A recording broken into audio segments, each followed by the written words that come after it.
H5 public news ನಿಮ್ಮೊಂದಿಗೆ ನಾವು. ಹಳ್ಳಿ ಮೈಸೂರು ಹೋಬಳಿ ಅಭಿವೃದ್ಧಿ ಕಾಣದೇ ಇರುವ ಹಿನ್ನೆಲೆಯಲ್ಲಿ ಕಾಂಗ್ರೆಸ್ ಪಕ್ಷವನ್ನು ತೊರೆದು 16 ಯುವ ಮುಖಂಡರು ಬಿಜೆಪಿ ಪಕ್ಷಕ್ಕೆ ಸೇರ್ಪಡೆಯಾಗಿದ್ದಾರೆ ಎಂದು ಹೋಬಳಿ ಮುಖಂಡ ಕನಕರಾಜು ತಿಳಿಸಿದ್ದಾರೆ.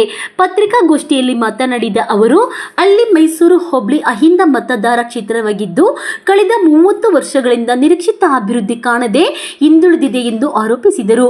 ಕ್ಷೇತ್ರದ ಜನತೆ ವ್ಯಕ್ತಿ ಅಭಿಮಾನ ಹಾಗೂ ಅಹಿಂದ ನಾಯಕರ ಹೆಸರಿನ ಮೇಲೆ ಮತ ನೀಡುತ್ತಾ ಬಂದಿದ್ದು, ಆದರೆ ಸಮರ್ಪಕ ಅಭಿವೃದ್ಧಿ ಆಗಿಲ್ಲ ಎಂದು ಹೇಳಿದರು. ಕಾಂಗ್ರೆಸ್ ಪಕ್ಷ ಕಾರ್ಯಕರ್ತರನ್ನು ದುಡಿಸಿಕೊಂಡು ನಂತರ ಕಡೆಗಣಿಸುತ್ತಿದೆ ಎಂಬ ಕಾರಣದಿಂದ ಪಕ್ಷ ತೊರೆದು ಬಿಜೆಪಿ ಹಾಗೂ ನರೇಂದ್ರ ಮೋದಿ ಅವರ ಆಡಳಿತವನ್ನು ಬೆಂಬಲಿಸಿ ಶ್ರವಣೂರು, ದೊಡ್ಡಹಳ್ಳಿ ಮತ್ತು ಆಣೆಚಾಕನಹಳ್ಳಿ ಗ್ರಾಮದ ಪ್ರಮುಖ ಯುವ ಮುಖಂಡರು ಬಿಜೆಪಿ ಸೇರ್ಪಡೆಯಾಗಿದ್ದಾರೆ ಎಂದು ತಿಳಿಸಿದರು. ಈ ಸಂದರ್ಭದಲ್ಲಿ ತಾಲೂಕು ಬಿಜೆಪಿ ಘಟಕ ಅಧ್ಯಕ್ಷ ಲೋಕೇಶ್, ಪ್ರಧಾನ ಕಾರ್ಯದರ್ಶಿ ಮಹದೇಶ್, ಕೃಷ್ಣೇಗೌಡ ಹಾಗೂ ಬಸವರಾಜ್ ಉಪಸ್ಥಿತರಿದ್ದರು. ವರದಿ ಸಂತೋಷ್ ಗೌಡ, ಅರಕಲಗೂಡು. ಹೆಸರು ಕನಕರಾಜು ಅಂತ, ಹಾಸನ ಜಿಲ್ಲಾ ರೈತ ಮೋರ್ಚಾ ಉಪಾಧ್ಯಕ್ಷರು ಆಗಿ ಬಿಜೆಪಿ ಇಲ್ಲಿದ್ದೀವಿ. ನಮ್ಮ ಮಾದೇಶಣ್ಣವರು ಅಕ್ರೂಗೂಡು ಮಂಡಲದ ಅಧ್ಯಕ್ಷರು ಬಿಜೆಪಿ, ಲೋಕೇಶ್ ಅಣ್ಣ, ನಮ್ಮ ಮಾದೇಶಣ್ಣ ಕಾರ್ಯದರ್ಶಿಗಳು, ನಮ್ಮ ಕೃಷ್ಣೇಗೌಡರು ಅಂತ ದೊಡ್ಡಕಾಡ್ನವರು ಗ್ರಾಮ ಪಂಚಾಯತಿ ಮಂಡಲದ ಅಧ್ಯಕ್ಷರು, ಅವರು ನಮ್ಮ ಬಸವರಾಜು ನಗರ್ತಿ ಅಂತ ಅಕ್ರೂಗೂಡು ಮಂಡಲದ OBC ಅಧ್ಯಕ್ಷರು. ಇವತ್ತು ಏನು ಈ ಬಿಜೆಪಿ ಪಕ್ಷ ಸೇರಲಿಕ್ಕೆ ಕಾಂಗ್ರೆಸ್ ಪಕ್ಷದ ಹೋರಾಡಳಿತ ಮತ್ತು ಅಕ್ರೂರು ಕ್ಷೇತ್ರದಲ್ಲಿ ಅಭಿವೃದ್ಧಿ ಆಗದೇ ಇರುವಂತಹ ಕಾರಣದಿಂದ ಇವತ್ತು ಬಿಜೆಪಿ ಪಕ್ಷವನ್ನು ಸೇರ್ಪಡೆಯಾಗಿದ್ದೇವೆ. ಇಲ್ಲಿ ತನಕ ಯಾವುದೇ ಬಿಜೆಪಿ ಅಭ್ಯರ್ಥಿ ಗೆದ್ದಿರೋದು ಕಾಂಗ್ರೆಸ್ ಅಭ್ಯರ್ಥಿಗಳು ಗೆದ್ದಿದ್ದಾರೆ. ಎ ಮಂಜಣ್ಣ 2 ಸಲ ಗೆದ್ದು ಮಿನಿಸ್ಟರ್ ಆಗಿದ್ದಾರೆ. ಇಲ್ಲಿ ಗೆಲ್ತಾ ಇರೋದು JDS ಕಾಂಗ್ರೆಸ್ ಅಭ್ಯರ್ಥಿಗಳು ಮಾತ್ರ. ಇಬ್ರು ಕೆಲಸ ಮಾಡಿಲ್ಲ. ಇಲ್ಲಿ ಏನ್ ಮೇನ್ ಪಾಯಿಂಟ್ ಅಂದ್ರೆ ಇಬ್ರು ಕೆಲಸ ಮಾಡಿಲ್ಲ. ಇಲ್ಲ ಕಾಂಗ್ರೆಸ್ ಅಭ್ಯರ್ಥಿ ಗೆಲ್ತಾರೆ, ಇಲ್ಲ JDS ಅಭ್ಯರ್ಥಿ ಗೆಲ್ತಾವ್ರೆ. ಇಲ್ಲಿ ಬಿಜೆಪಿ ಹೊಸದಾಗಿ ಒಂದು ಅವಕಾಶ ಕೊಡಿ. ಈಗ ಕಾಂಗ್ರೆಸ್ JDSಗೆ ಹೆಂಗೆ ಅವಕಾಶ ಕೊಡಿದ್ರೆ ಬಿಜೆಪಿ ಪಕ್ಷಕ್ಕೂ ಒಂದು ಅವಕಾಶ ಕೊಡಿ. 5-10 ವರ್ಷಗಳ ರಾಜಕೀಯ ಬಲ ರಾಜಕಾರಣದಲ್ಲಿ ನನ್ನ ಚಿಕ್ಕದಿಂದ ಗೊತ್ತಿಲ್ಲ, ನನ್ನ ವಯಸ್ಸಿಗೆ ಬಂದ ರಾಜಕಾರಣದಲ್ಲಿ ಕಾಂಗ್ರೆಸ್ ಪಕ್ಷ JDS ಪಕ್ಷನ ಗೆದ್ಕೊಂಡ್ ಬರ್ತಾ ಇದೆ. ಇವತ್ತು ಹೆಚ್ಚು ಮತದಾನ ಸರ್, ಇವತ್ತು ನಮ್ಮ MP ಸಾಹೇಬರು CS ಪಟೇಲ್ರು ಇವತ್ತು ಗೆದ್ದಿರ್ಬೋದು. ಕಾಂಗ್ರೆಸ್ ಸಂಸದರು ಅವ್ರ ಮೇಲೆ ಭಾರಿ ಪ್ರೀತಿ ವಿಶ್ವಾಸದಿಂದ ಜನ ಮತ ಕೊಟ್ಟಿದ್ದಾರೆ, ಏನೋ ಅಭಿವೃದ್ಧಿ ಮಾಡ್ತಾರೆ ಅಂತ. ಇಡೀ ಅರಕಲಗೂಡು ಕ್ಷೇತ್ರ ಟೋಟಲ್ ತಗೊಂಡ್ರೆ 18,000 ಚಿಲ್ಲರೆ ಏನೋ ಕಾಂಗ್ರೆಸ್ಗೆ ಲೀಡ್ ಕೊಟ್ಟಿದೆ. ಅದರಲ್ಲಿ ಅರಕಲಗೂಡು ಈ ಕಸಬಾ ಏನಿದೆ ಸಿಟಿ ಏನೋ ಒಂದು 2,000 ವೋಟ್ ಲೀಡ್ ಬಂದಿರ್ಬೋದು. ಬಿಟ್ರೆ 15-16,000 ವೋಟ್ ಲೀಡಿಂಗ್ ಬಂದಿರೋದು ಹಳ್ಳಿ ಮೈಸೂರು ಹೋಬಳಿ ಬಂದಿರೋದು. ಲೀಡ್ ಬಂದಿರೋದು ಹಳ್ಳಿ ಮೈಸೂರು ಹೋಬಳಿ. ಇಲ್ಲಿವರೆಗೆ ಒಂದೇ ಒಂದು ಹಳ್ಳಿ ಮೈಸೂರು ಹೋಬಳಿ ಗ್ರಾಮಗಳಲ್ಲಿ ಒಂದೇ ಒಂದು ಸಿಮೆಂಟ್ ರೋಡ್ ಆಗಲಿ, ಇಲ್ಲ ಒಂದು ಡಾಂಬರ್ ರಸ್ತೆ ಆಗಲಿ, ಒಂದು ಕಾರ್ಯಕ್ರಮ ಇಲ್ಲಿವರೆಗೂ ಒಂದು ಜಲ್ಲಿ ಕಲ್ಲು ಕೂಡ ಕಿತ್ತಿಲ್ಲ.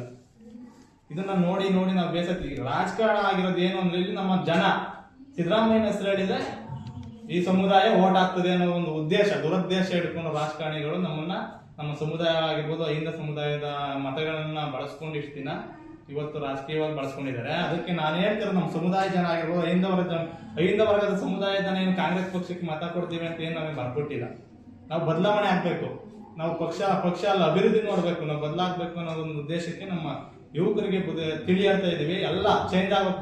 ಪ್ರತಿಯೊಂದು ಹಳ್ಳಿಗಳಲ್ಲಿ ಯುವಕರು ಬದಲಾವಣೆ ಆದ್ರೆ ಅಭಿವೃದ್ಧಿ ಕೂಡ ಆಟೋಮೆಟಿಕ್ ಆಗಿ ಬದಲಾವಣೆ ಆಗ್ತದೆ ಅಂತ ಹೇಳಿ 6/2026 ತಾರೀಕು ಪ್ರೀತಮಣ್ಣನ ಹಾಸನ ಜಿಲ್ಲೆ ಮಾಜಿ ಶಾಸಕರು ಹಾಗೂ ಪ್ರಧಾನ ಕಾರ್ಯದರ್ಶಿಗಳು, ರಾಜ್ಯ ಪ್ರಧಾನ ಕಾರ್ಯದರ್ಶಿಗಳನ್ನ ಭೇಟಿ ಮಾಡಿ ಪ್ರೀತಮಣ್ಣನ ಭೇಟಿ ಮಾಡಿ ಆಮೇಲೆ ಹಾಸನ ಜಿಲ್ಲೆಯ ಬಿಜೆಪಿ ಅಧ್ಯಕ್ಷರಾದಂತಹ ಸಿದ್ದೇಶ್ ನಾಗೇಶ್ ಅವರು ಹಾಗೂ ಉಪಾಧ್ಯಕ್ಷರಾದಂಥ ಹಳ್ಳಿ ಮೈಸೂರು ಜಿಲ್ಲಾ ಪಂಚಾಯತಿ ಮಾಜಿ ಸದಸ್ಯರು AD ಚಂದ್ರಶೇಖರ್ ಅವರು ನೇತೃತ್ವದಲ್ಲಿ ಮತ್ತೆ ನಮ್ಮ ಅರಕಲಗೂಡು ಮಂಡಲದ ಅಧ್ಯಕ್ಷರಾದಂಥ ಲೋಕೇಶ್ ಅವರು, ಕಾರ್ಯದರ್ಶಿಗಳಾದಂಥ ಮಹದೇಶ್ ಅವರ ನೇತೃತ್ವದಲ್ಲಿ ಒಂದು 20 ಜನ ಕಾರ್ಯಕರ್ತರು ಅವತ್ತು ಬಿಜೆಪಿಯನ್ನ ಪಕ್ಷವನ್ನು ಸೇರ್ಕೊಂಡಿದ್ದೀವಿ. ಮುಂದಿನ ದಿನಗಳಲ್ಲಿ ಇನ್ನೂ ತುಂಬಾ ಜನ ನಮ್ಮ ಹಳ್ಳಿ ಮೈಸೂರು ಭಾಗದ ಯುವಕರು ಇವತ್ತು ನರೇಂದ್ರ ಮೋದಿಜಿಯವರ ಆಡಳಿತ, ದೇಶ ಪ್ರೇಮ, ಇವತ್ತು ಧರ್ಮ ರಕ್ಷಣೆ, ಅಭಿವೃದ್ಧಿ, ದೇಶ ಅಭಿವೃದ್ಧಿಯನ್ನ ಮೆಚ್ಚಿ ಎಲ್ಲ ಇನ್ನು ಮುಂದಿನ ದಿನಗಳಲ್ಲಿ ಹೆಚ್ಚಿನ ಜನ ಬರ್ಲಿಕ್ಕೆ ಬಿಜೆಪಿ ಪಕ್ಷವನ್ನು ಬರ್ಲಿಕ್ಕೆ ಉತ್ಸಾಹದಿಂದ ಇದ್ದಾರೆ.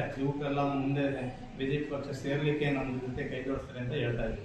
ಮೊದಲು ಕಾಂಗ್ರೆಸ್ ಪಕ್ಷದಲ್ಲಿ ಕಾರ್ಯಕರ್ತರ ಕೆಲಸ ಮಾಡ್ಕೊಂಡಿದ್ವಿ. ಎಲ್ಲಿ? ಅರಕಲಗೂಡು ಕ್ಷೇತ್ರ ಮತ್ತೆ ಹಳ್ಳಿ ಮೈಸೂರು ಭಾಗದವರು. ನಾವು ದೊಡ್ಡಕಾಡ್ನೂರು ಗ್ರಾಮ ಪಂಚಾಯತಿ ಮತ್ತೆ ಶ್ರವಣೂರು ಗ್ರಾಮ ಪಂಚಾಯತಿ ಭಾಗದಿಂದ ಬಂದಿರೋರು. ಅಲ್ಲಿ ಕಾರ್ಯಕರ್ತರುಗಳ ಕೆಲಸ ಮಾಡ್ಕೊಂಡಿದ್ವಿ. ಈ ಭಾಗದ ಹಾಸನ ಜಿಲ್ಲೆ ಕಾಂಗ್ರೆಸ್ ನಾಯಕರಾಗಿರ್ಬೋದು, ಅರಕಲಗೂಡು ಕ್ಷೇತ್ರದ ಕಾಂಗ್ರೆಸ್ ನಾಯಕರುಗಳು ಸರಿಯಾದ ರೀತಿ ಕಾರ್ಯಕರ್ತರನ್ನ ನಡೆಸ್ಕೊಂಡಿಲ್ಲ. ಆ ಪಕ್ಷಕ್ಕೋಸ್ಕರ ದುಡಿಸ್ಕೊಂಡರೆ ಹೊರತು ಕಾರ್ಯಕರ್ತರನ್ನ ಸರಿಯಾದ ರೀತಿ ನಡೆಸ್ಕೊಳ್ಳದೇ ಇರೋದ್ರಿಂದ, ಅಭಿವೃದ್ಧಿ ಮಾಡೋದ್ರಿಂದ ಇವತ್ತು ನಾವು ಬಿಜೆಪಿ ಪಕ್ಷವನ್ನ ಸೇರ್ಪಡೆ ಆಗಿದ್ದೇವೆ. ಹೇಳಿ. ಇವತ್ತು ನಾವು ಕಾಂಗ್ರೆಸ್ ಪಕ್ಷವನ್ನ ಬಿಟ್ಟು ಬಿಜೆಪಿ ಪಕ್ಷಕ್ಕೆ ಸೇರಲು ಕಾರಣ ಏನಂದ್ರೆ ನಮ್ಮ ಹಳ್ಳಿ ಮೈಸೂರು ಭಾಗದಲ್ಲಿ ಸರಿಯಾದ ರೀತಿಯ ಅಭಿವೃದ್ಧಿ ಆಗಿಲ್ಲ. ನಮ್ಮ ಅಕ್ಲೂರು ಕ್ಷೇತ್ರದಲ್ಲಿ ಅತಿ ಹೆಚ್ಚು ಕಾಂಗ್ರೆಸ್ಗೆ ಮತದಾನ ಮಾಡೋ ಕ್ಷೇತ್ರ ಹೋಬಳಿ ಅಂದ್ರೆ ಹಳ್ಳಿ ಮೈಸೂರು ಭಾಗ. ಹಳ್ಳಿ ಮೈಸೂರು ಭಾಗದಲ್ಲಿ ಸರಿಯಾದ ರೀತಿ ಕಾಂಗ್ರೆಸ್ ನಾಯಕರು ಅಭಿವೃದ್ಧಿ ಮಾಡಿಲ್ಲ. ಶ್ರವಣೂರು ಗ್ರಾಮ ಪಂಚಾಯತ್, ದೊಡ್ಡಕಾನೂರು ಗ್ರಾಮ ಪಂಚಾಯತಿ ಕಡೆ ಅಭಿವೃದ್ಧಿ ಇಲ್ಲ ಅನ್ನೋದೊಂದು ಕಾರಣಕ್ಕೆ ನಾವಿವತ್ತು ಬಿಜೆಪಿ ಪಕ್ಷವನ್ನ ಬಿಜೆಪಿ ಪಕ್ಷವನ್ನ ಸೇರಿ ಇನ್ನೂ ಹಲವಾರು ನಮ್ಮ ಜೊತೆ ಯುವಕರು, ಗ್ರಾಮ ಮುಖಂಡರುಗಳೆಲ್ಲ